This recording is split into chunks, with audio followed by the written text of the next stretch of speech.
समृद्धी महामार्गावर रात्री उशिरा नागपूरकडून मुंबईच्या दिशेने येणाऱ्या मार्गावर जालन्याजवळ खिळे ठोकण्यात आल्याचा व्हिडिओ समोर आलाय आणि तो प्रचंड व्हायरलही झालाय। या व्हिडिओनंतर एकच खळबळ उडाली।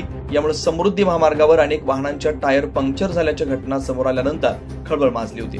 वाहन चालकांमध्ये महामार्गावर खिळे टाकले गेले असल्याची चर्चा पसरलेली होती। छत्रपती संभाजीनगरच्या समृद्धी महामार्गावरील माळीपाडा इंटरचेंजजवळ असलेल्या पुलावर मोठमोठे खिळे मारण्यात आले होते। या खिळ्यांमुळे अनेक वाहनं पंक्चर झाल्याचा दावा करण्यात आला होता। नेमका काय दावा करण्यात आलाय ते पाहूया। नमस्कार, मी संतोष सानप। मी आता जालन्यावरून निघालोय, पनवेलला चाललोय। इथून मागे पण माझ्यासोबत अशी 1-2 वेळेस घटना घडली। आजची ताजी घटना आहे बघा, लाईव्ह घटना आहे। हे खिळे बघा, हे समृद्धी हायवे।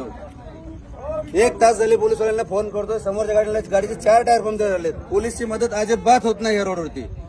इथून मागे पण 2 वेळा, आता पण फॅमिली सोबत आहे। हे बघा, पूर्ण रस्ता जाम झाला। हे बघा, पोलीस इथे उभे अजिबात आता पोलीस आहे। हे खिळे दाखव, सगळे दाखव खिळे, पूर्ण खिळ्यांजवळ उभे। इकडे घे, इकडे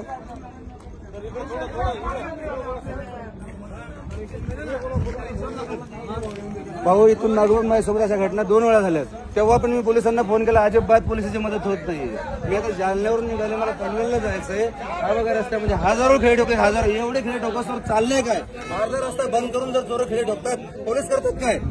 रोडवाले कॉन्ट्रॅक्ट करतो काय? काय सुविधा आहे रोडला? कशाला हा रोड बनलाय?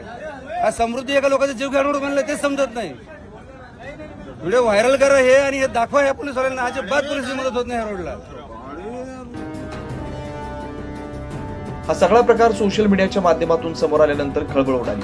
मात्र आता या प्रकारावर पोलीस आणि महाराष्ट्र राज्य रस्ते विकास महामंडळानं स्पष्टीकरण देत महत्त्वाची माहिती देत खिळे नसून दुरुस्तीच्या प्रक्रियेत वापरले जाणारे नोझल असल्याचं सांगितलंय। समृद्धी महामार्गावरती खिळे असल्याबाबतचा जो व्हिडिओ रात्री व्हायरल झाला होता, तर त्या अनुषंगाने मी सांगू इच्छितो की समृद्धी महामार्गावरचा 54 किलोमीटरचा जो पॅच आहे त्याच्या मेंटेनन्सचं काम चालू होतं आणि ज्या ठिकाणी हा प्रकार घडलेला आहे तर त्या ठिकाणी मेंटेनन्सचं काम चालू असताना म्हणजे जवळपास मागच्या 8 दिवसापासून हे काम चालू आहे। लेन नंबर 1 वरती काम चालू आहे, लेन नंबर 2 आणि 3 ह्या सुरू होत्या।